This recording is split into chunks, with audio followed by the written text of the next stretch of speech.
महाराष्ट्र में मराठा आरक्षण को लेकर मांग कर रहे मनोज जरांगे ने 5वें दिन 2 सितंबर को अपना आंदोलन समाप्त कर दिया।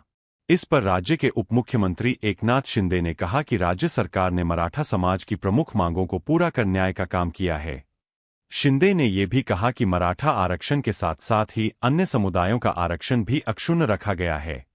मुंबई में 5 दिन का अनशन खत्म करने के बाद शिंदे ने स्पष्ट किया कि मुख्यमंत्री देवेंद्र फडणवीस, डिप्टी सीएम अजित पवार और उन्होंने मिलकर विपक्ष की साजिश को नाकाम किया है। हम तीनों ने मिलकर विपक्ष की नीति को विफल किया। एकनाथ शिंदे ने कहा कि विपक्ष ने इस मुद्दे पर सरकार को घेरने की कोशिश की, लेकिन महायुति सरकार शुरुआत से ही मराठा आरक्षण के प्रति सकारात्मक थी। शिवसेना यूबीटी ने अप्रत्यक्ष रूप से शिंदे पर ही आंदोलन खड़ा करने का आरोप लगाया था ताकि सरकार अस्थिर हो जाए, लेकिन शिंदे ने दावा किया कि सरकार ने भावनात्मक मुद्दे पर व्यापक चर्चा कर ठोस निर्णय लिए हैं। उन्होंने बताया कि देवेंद्र फडणवीस, अजित पवार और उन्होंने एक साथ काम किया और विपक्ष की रणनीति को विफल कर दिया। हैदराबाद गजट और कुणबी प्रमाण पत्र। एकनाथ शिंदे ने कहा कि सरकार ने मराठा समाज की मांगों में शामिल हैदराबाद गजट लागू करने का निर्णय लिया है। इससे मराठा समुदाय के लोगों को कुणबी जाति का प्रमाण पत्र प्राप्त करना आसान होगा, जिससे वे शिक्षा और नौकरियों में ओबीसी श्रेणी के तहत आरक्षण पा सकेंगे। पीटीआई के अनुसार कुणबी एक कृषक वर्ग है, जिसे महाराष्ट्र में ओबीसी श्रेणी में रखा गया है। उन्होंने स्पष्ट किया कि सरकार के सभी निर्णय कानूनी रूप से मजबूत है और न्यायालय में टिकेंगे। उन्होंने बताया कि रिटायर्ड जस्टिस संदीप शिंदे की अध्यक्षता में बनी समिति अब तक 58 लाख कुणबी प्रविष्टियां खोज चुकी है, जिनमें से 10.35 लाख प्रमाण पत्र जारी किए जा चुके हैं। कोई गुप्त वार्ता नहीं, कानूनी दायरे में निर्णय। शिंदे ने यह भी साफ किया कि आंदोलनकारी मनोज जरांगे के साथ सरकार की कोई बैक चैनल बातचीत नहीं हुई। सभी निर्णय पूरी पारदर्शिता के साथ लिए गए हैं और मराठा समाज को न्याय दिलाने के साथ अन्य समुदायों के अधिकारों को भी सुरक्षित रखा गया है।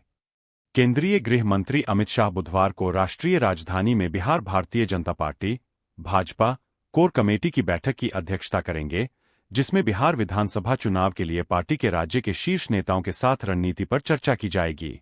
बिहार भाजपा सूत्रों के अनुसार बिहार विधानसभा चुनाव की चुनावी रणनीति पर चर्चा के लिए आज दिल्ली में बैठक होने वाली है और पार्टी नेता चुनाव जीतने के लिए जमीनी स्तर पर कड़ी मेहनत करने हेतु अमित शाह से मार्गदर्शन लेंगे।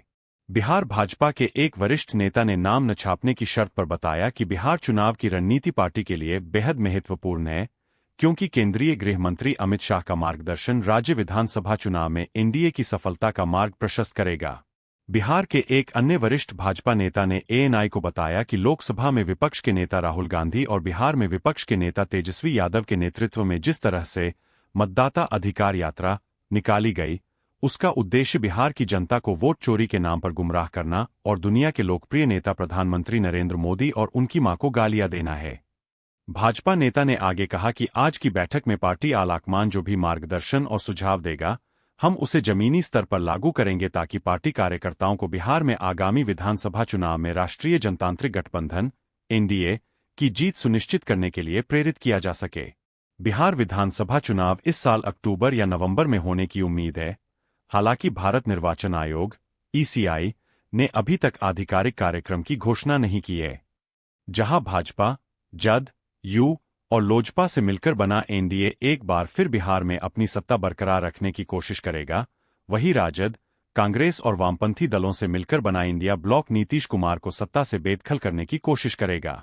वर्तमान बिहार विधानसभा, जिसमें 243 सदस्य है, में राष्ट्रीय जनतांत्रिक गठबंधन एनडीए के 131 सदस्य है, जिसमें भाजपा के 80 विधायक, जदयू के 45, हम सेक्युलर के 4 और 2 निर्दलीय उम्मीदवारों का समर्थन प्राप्त है।